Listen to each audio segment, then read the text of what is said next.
Assalamualaikum warahmatullahi wabarakatuh. Saya Yudi Pramuko, tukang donat dari Parung Hijau, tertua di semesta. Saya sekarang ada di rumah saya terpadu ya, Dompet Du'afa. Saya ada di depan Masjid Al-Madinah.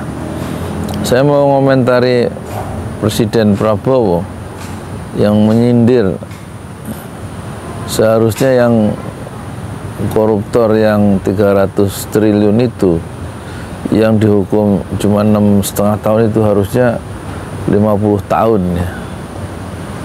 Dan dia kemudian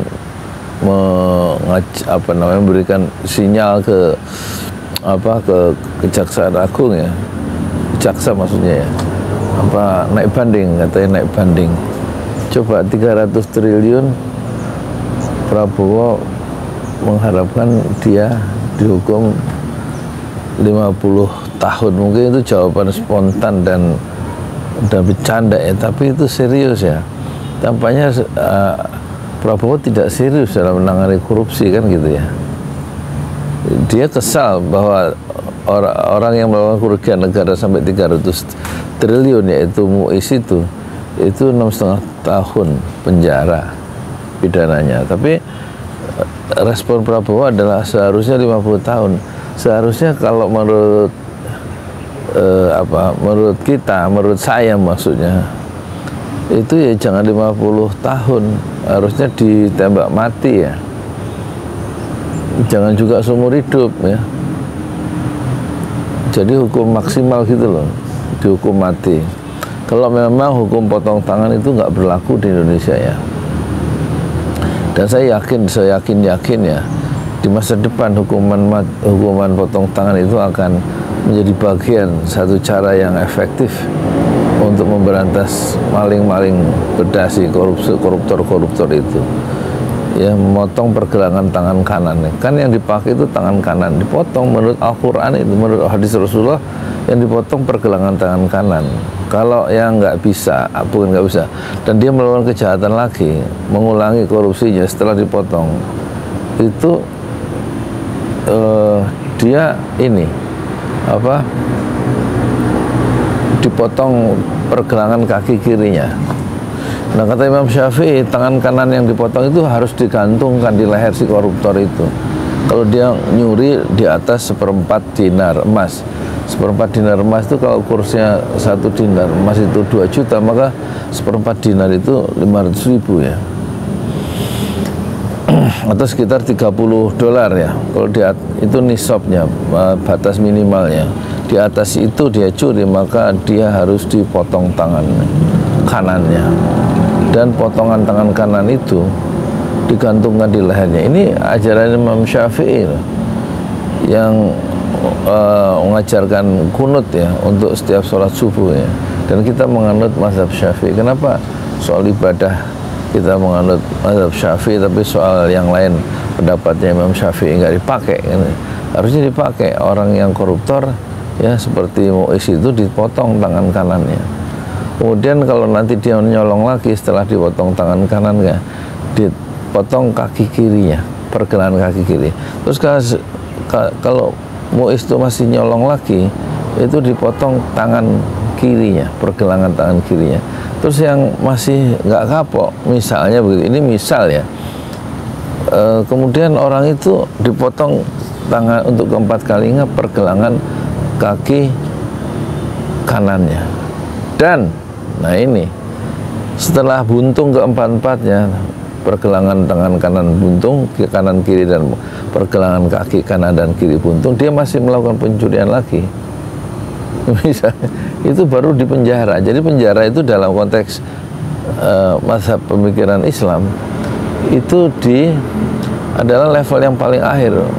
Kalau berbeda dengan yang kita anut sekarang ya, paling tinggi orang itu dihukum penjara seumur hidup ya, koruptor itu. Seperti siapa itu, Hendrisman Rahim ya, direktur utama dari PT Jiwasraya.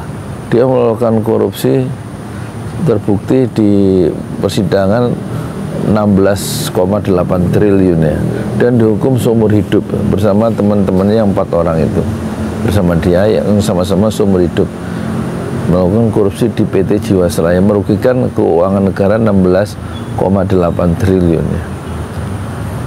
Itu dihukum seumur hidup. Yang dimaksud seumur hidup adalah dia di penjara sampai meninggal di dalam penjara, itulah hukumannya.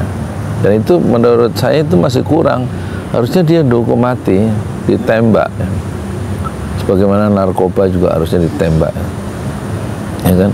Nah dulu juga dihukum seumur hidup ada seorang, siapa itu, tahun 2000-an atau tahun 2022, Heri namanya, itu memerkosa 13 orang santriwatinya ya, sampai ada yang hamil dan melahirkan, dan dia dihukum seumur hidup ya.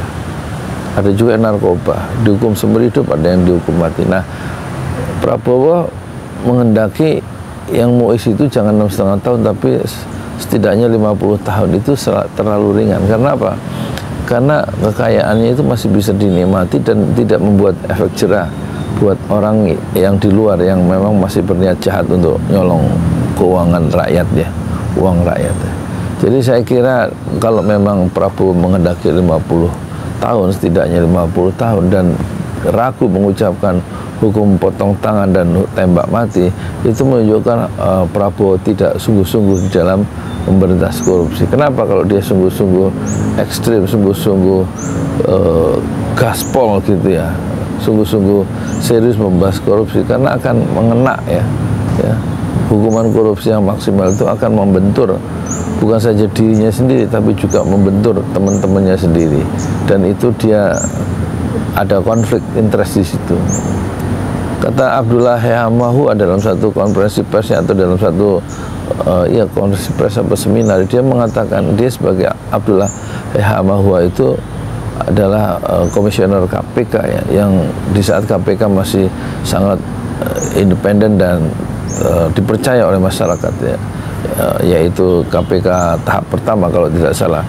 Itu dia mengatakan apakah mungkin ya, apakah berani Prabowo itu, apakah bisa atau apakah mungkin, bahasanya apa ya, Prabowo itu memberantas korupsi.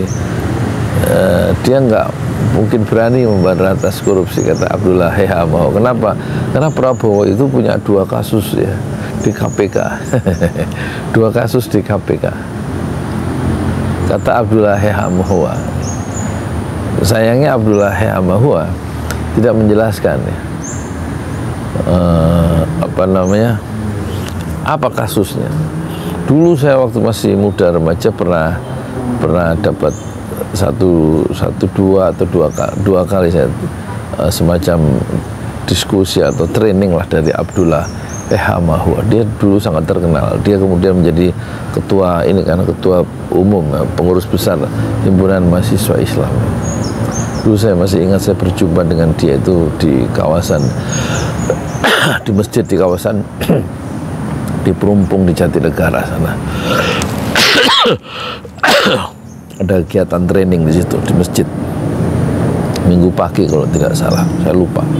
Dulu waktu umur saya 20-an pertama kali saya kenal Abdullah Hehamahu, dan kemudian saya mewawancarai Abdullah Hehamahu untuk kasus Tanjung Priuk saat masa reformasi ya, saat dia baru pulang dari Malaysia 1998, dan saya tanya apa rencananya dia, belum ada rencana masuk politik, tapi akhirnya dia menjadi pejabat di LHKPN ya, yang sebelum kemudian menjadi KPK ya, Abdullah Hehamahu.